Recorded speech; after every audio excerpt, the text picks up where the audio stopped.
प्यारे बच्चों, सुप्रभात। आप सभी को उम्मीद है कि आप सब घर में स्वस्थ होंगे। आपके सहयोगी, आपके संबंधी, सगे संबंधी सब स्वस्थ होंगे। जैसा कि कोरोना काल में हमारा अधिकांश समय घर पर ही व्यतीत होता है, तो हम इस कोरोना से लड़ने के लिए घर पर ही अपने शरीर की प्रतिरोधक क्षमता को बरकरार रख सकते हैं और तभी हम कोरोना से लड़ पाएंगे। जैसा कि अब तीसरी लहर की अंदेशा है और तीसरी लहर बच्चों के लिए ज़्यादा खतरा है तीसरी लहर में, तो आप लोगों को अपनी दिनचर्या को बदलते हुए शिक्षा के साथ साथ कुछ ज़रूरी महत्वपूर्ण कार्य करने होंगे, जिसको हम बड़े आसानी से घर में रहकर ही कर सकते हैं। जैसा कि कुछ मेरा अपना अनुभव भी है कि रात में समय पर खा करके साफ सुथरा कुल्ला करके और समय पर सोए और प्रातः समय पर जगें। प्रातः समय पर उठना ये एक टॉनिक है, हमारे लिए एक टॉनिक का कार्य करता है। तो प्रातः पहले तो विद्यार्थियों के लिए 4 बजे का उठना समय बेहतर है। अगर चलो 4 बजे नहीं उठ पाते हैं तो 5 बजे तो आपको बिस्तर छोड़ देना चाहिए।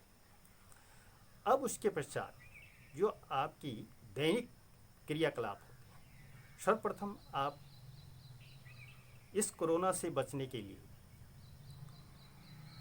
उठते ही बिना कुल्ला किए गर्म पानी का सेवन करें। गर्म पानी के सेवन से क्या होता है, एक तो पेट साफ रहता है, दूसरा गले में किसी प्रकार का इन्फेक्शन संक्रमण नहीं हो पाता है। अगर होता भी है तो वो समाप्त हो जाता है, क्योंकि कोरोना एक ऐसी चीज़ है जो जिसमें अधिक टेम्परेचर में वो अपनी शरीर की क्षमता को अपनी क्षमता को कम कर देता है या उसकी क्षमता कम हो जाती है, तो हम लड़ सकते हैं इससे। तीसरी चीज़, जब प्रातः उठे और हमने गर्म पानी पिया, उसके पश्चात शौच गए, कुल्ला किया, दांत साफ किए, पेट साफ किया और हम कुछ योगा कर सकते हैं। योगा में छोटे छोटे जैसे प्राणायाम हैं, योगा है, थोड़ा व्यायाम है, ये हमारे शरीर की प्रतिरोधक क्षमता को बढ़ा सकते हैं। जैसे कि बाबा रामदेव जी बताते हैं, अनुलोम विलोम, कपालभाति, भस्त्रिका, कई प्रकार के प्राणायाम हैं जिनको हम अपने घर में कमरे में बैठ के भी कर सकते हैं। इसके लिए कोई ज़्यादा जगह की आवश्यकता नहीं होती है।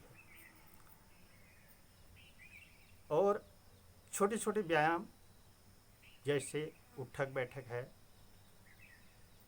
और कई प्रकार के ऐसे व्यायाम हैं जिसको हम कमरे में आसानी से कर सकते हैं और उससे हमारे शरीर को बहुत लाभ मिलता है।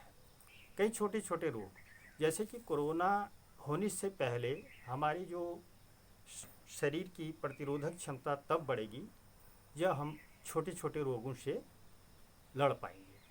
जैसा कि इन्फ्लुएंजा हो जाता है, आपका सर्दी जुखाम, ये नहीं होने देना है। इसके लिए गर्म पानी का सेवन कम से कम दिन में 3 बार तो होना ही चाहिए। तुलसी के पत्तों का काढ़ा, इसको नियमित रखिए और भोजन शुद्ध हो, ताज़ा हो, इसका सेवन करना चाहिए। जंक फूड जिसको कहते हैं, उसका सेवन बहुत कम करना चाहिए, नहीं के बराबर करना चाहिए। और सुपाच्य भोजन अति आवश्यक है।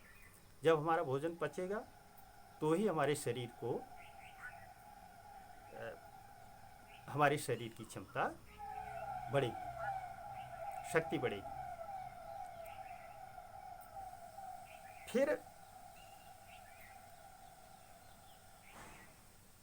कुछ योगा प्राणायाम जैसे मैंने बताया, अनुलोम विलोम है, भस्त्रिका है, कपालभाति है, इनको करिएगा। और उसके साथ साथ कुछ व्यायाम हैं, जैसे एक व्यायाम आपका बताता हूँ थोड़ा आपको।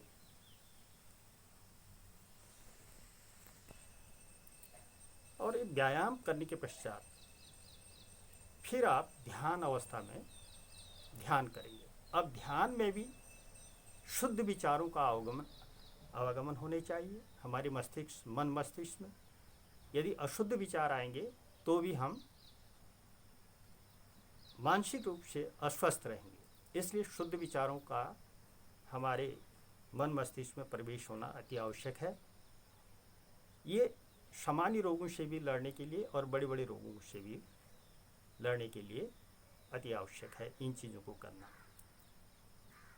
तो जैसे अनुलोम विलोम है, अधिकांश बच्चे करते भी होंगे और करने का प्रयास भी करें। और कम से कम 20 से 30 मिनट आप इसको प्रतिदिन अपने जीवन में उतारें। तो ये छोटी छोटी बातें जो हैं हमारे जीवन को स्वस्थ बनाएंगी।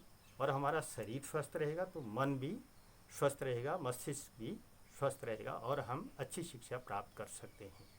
यदि हमारे अंदर हमारा शरीर रोगग्रस्त हो जाएगा तो विचार भी नेगेटिव आएंगे, तो नेगेटिव विचार से हम प्रगति नहीं कर पाएंगे। अतः बच्चों,